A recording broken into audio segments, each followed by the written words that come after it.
നമ്മൾ ഇന്നത്തെ വിഭവം ശ്രീലങ്കന്റെ ഒരു നൂൽപുട്ട് ബിരിയാണിന്റെ ഒരു വേറൊരു മോഡലിലാണ് അത് ഉണ്ടാക്കിയിട്ടുള്ളത്. അപ്പൊ അതാണ് നമ്മൾ അന്നത്തെ എപ്പിസോഡ്.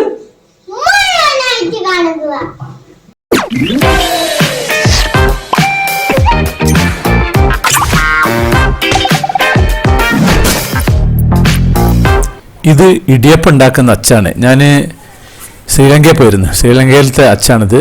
കുറച്ച് ഹോള് വണ്ണുള്ളതാ, കുഴപ്പമില്ല. ഈ ഒരു സൈസിലുള്ളതാണ് അവിടെ. ഞാനിങ്ങനെ യാത്രയിൽ ഓരോ കിച്ചൺ സാധനങ്ങൾ കണ്ട ഓരോന്ന് മേടിക്കും. ഇത് നമ്മുടെ നാട്ടിലുള്ളതാണ്.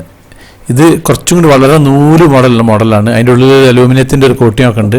ഇത് നമ്മുടെ ഡയമീറ്റർ കുറച്ച് വലുപ്പം കൂടുതലാണ്. നമ്മളെ കേരളത്തിൽ നിന്ന് വാങ്ങിയത് ഇതാണ്. അതിൻ്റെ ഉള്ളിലുണ്ടല്ലോ അലൂമിനിയത്തിൻ്റെ ഒരു കോട്ടിങ് ഉണ്ട്. അപ്പോൾ ഇതിൽ ഞാൻ നൂൽപുട്ടുണ്ടാക്കി. ഇപ്പോൾ ശ്രീലങ്കയിൽ നിന്നുള്ള ആ ഒരു അച്ഛനാണ് ഞാൻ നൂൽപുട്ടുണ്ടാക്കിയത്. അതാണ് നൂൽപുട്ട് ബിരിയാണിക്ക് നല്ല സൂപ്പർ സൈസ് അതാണ്. മറ്റേ വളരെ നൂല് പോലെ ഇരിക്കും.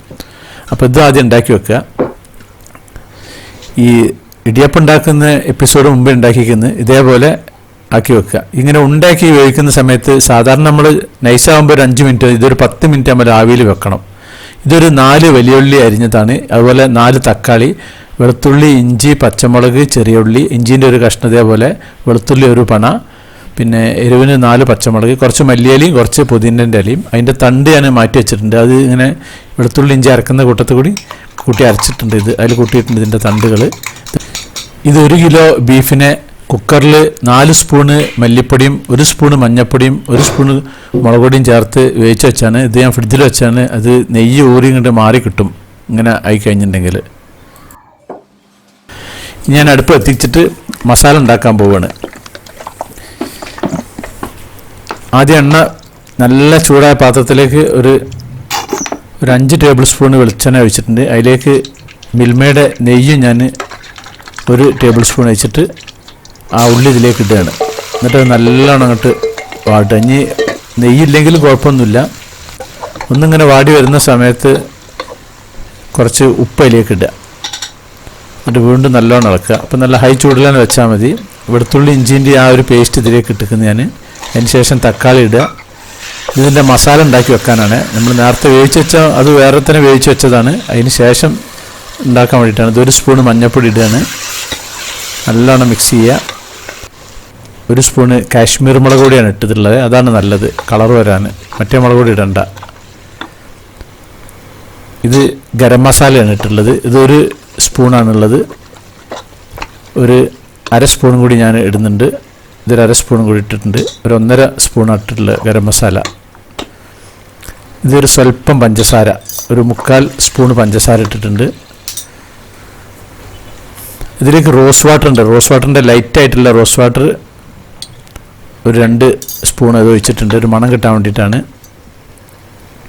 അതിലേക്ക് കുറച്ച് മല്ലിയിലൻ്റെയും പുതിനൻ്റെയും തണ്ടിനോട് ബന്ധപ്പെട്ടിട്ടുള്ള കുറച്ച് ഭാഗങ്ങളിട്ടിട്ട് നല്ലോണം ഇട്ട് മിക്സ് ചെയ്യുക.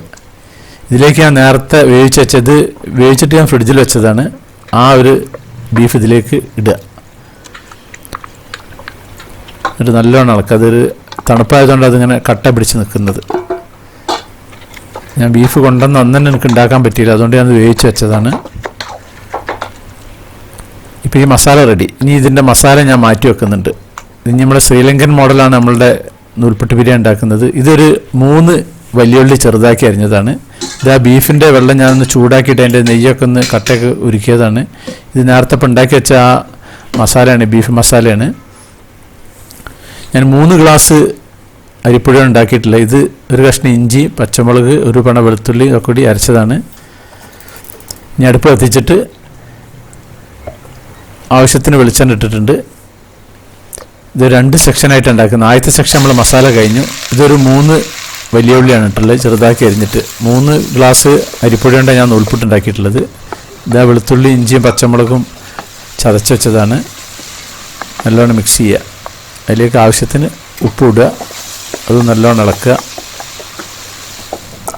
തക്കാളി ഇടുക. ഒരു 1/2 സ്പൂണ് മഞ്ഞൾപ്പൊടി ഇടുക. 1 സ്പൂണ് ഗരം മസാലൻ്റെ പൊടി ഇടുക. ഇനി നമ്മൾ ആ ഇടിയപ്പം പീസാക്കി വെച്ച് ഇതിലേക്ക് ഇടുക. ശ്രീലങ്കയിൽ ഈ മോഡലിലാണ് ഉണ്ടാക്കുക. എന്നിട്ട് ഇതിൻ്റെ കട്ട ഇങ്ങനെ കടയെന്ന് പറഞ്ഞാൽ ഒച്ച ഉണ്ടാക്കുക അവർ. ആ ഒരു സ്റ്റൈലിലാണ്. അതിൻ്റെ വീഡിയോ ഞാൻ ഇട്ടിട്ടുണ്ടായിരുന്നു മുമ്പ്. ഇതുപോലെ ഇങ്ങനെ പ്രസ് ചെയ്യുക. അപ്പോൾ ആ കട്ടയൊക്കെ കണ്ട് ഉടഞ്ഞു കിട്ടിക്കോളും. അപ്പോൾ ഇത് സംഭവം റെഡി ആയിട്ടുണ്ട്. ഇതവിടെ മാറ്റി വെക്കുക. ഞാൻ ഒരാൾക്ക് കഴിക്കാനുള്ളതിൻ്റെ ഒരു അളവ് ഉണ്ടാക്കുകയാണ്. അവിടുത്തെ സിസ്റ്റം എങ്ങനെയാണ്, ഇതുപോലെ ഒരാൾക്ക് കഴിക്കാനുള്ള എടുത്ത് വെച്ചിട്ട് അതിലേക്ക് നമ്മൾ ഈ ബീഫിൻ്റെ വെള്ളം ഒഴിക്കണം. നമ്മൾ പാനൊന്ന് ചൂടാക്കിയിട്ട് അതിലേക്ക് ആ ഒരാൾക്കുള്ള കഴിക്കാനുള്ള ഇട്ടിട്ട് ഒരു കയ്യിൽ ബീഫിൻ്റെ ആ വെള്ളത്തിലേക്ക് വെച്ചിട്ട് ഒന്ന് ചൂടാക്കുക. കംപ്ലീറ്റ് എല്ലാ ഭാഗവും ഒന്ന് ചൂടാക്കി കഴിഞ്ഞിട്ട് നമ്മൾ നേരത്തെ ഉണ്ടാക്കിയ ബീഫിൻ്റെ മസാല ഉണ്ടല്ലോ, അതിന് ഒരു കയ്യിൽ ഇതിലേക്ക് ഇടുക. അങ്ങനെയാണ് ഓരോരുത്തർക്ക് കൊടുക്കുന്ന സിസ്റ്റം. ഇതിപ്പോൾ ഞാനൊരു പ്ലേറ്റിലേക്ക് മാറ്റി വെച്ചിട്ടുണ്ട്. ഇതിൻ്റെ സെൻറ്ററിൽ ആ ഒരു നേരത്തെ ഉണ്ടാക്കിയ മസാലൻ്റെ ഒരു കയ്യിൽ ഞാൻ ഇടുന്നുണ്ട്. ഇത് വേണമെങ്കിൽ മിക്സ് ചെയ്ത് കഴിക്കുക. അങ്ങനെയൊക്കെയാണ് അവിടെ സ്ഥിരമായിട്ട് ഹോട്ടലിലൊക്കെ കൊടുക്കാറുള്ളത്. ഈ ഒരു സ്റ്റൈലിലാണുള്ളത്. അപ്പോൾ ഇതിങ്ങനെ ഒന്ന് ഞാനിത് എന്ത് ചെയ്തിരിക്കുന്നത് വെച്ചാൽ ഇത് മൊത്തം ബാക്കിയുള്ള മസാല ഒക്കെ കൂടി കൂട്ടിയിട്ട് മൊത്തം അങ്ങോട്ട് മിക്സ് ചെയ്തിട്ടുണ്ട്. ഇതുപോലെ ഉണ്ടാക്കാൻ നല്ല അടിപൊളി ടേസ്റ്റാണ്, സൂപ്പർ ടേസ്റ്റാണിത്. അപ്പോൾ നമ്മുടെ സാക്സ് വെറൈറ്റീസ് ചാനൽ നിങ്ങൾ ആദ്യമായിട്ട് കാണുന്നവരാണെങ്കിൽ അത് സബ്സ്ക്രൈബ് ചെയ്യാൻ മറക്കരുത്. പിന്നെ അതുപോലെ ലൈക്ക് ചെയ്യാൻ മറക്കരുത്, കമൻറ്റ് ചെയ്യാൻ മറക്കരുത്, ഷെയർ ചെയ്യാൻ മറക്കരുത്. എന്നാൽ താങ്ക് യു.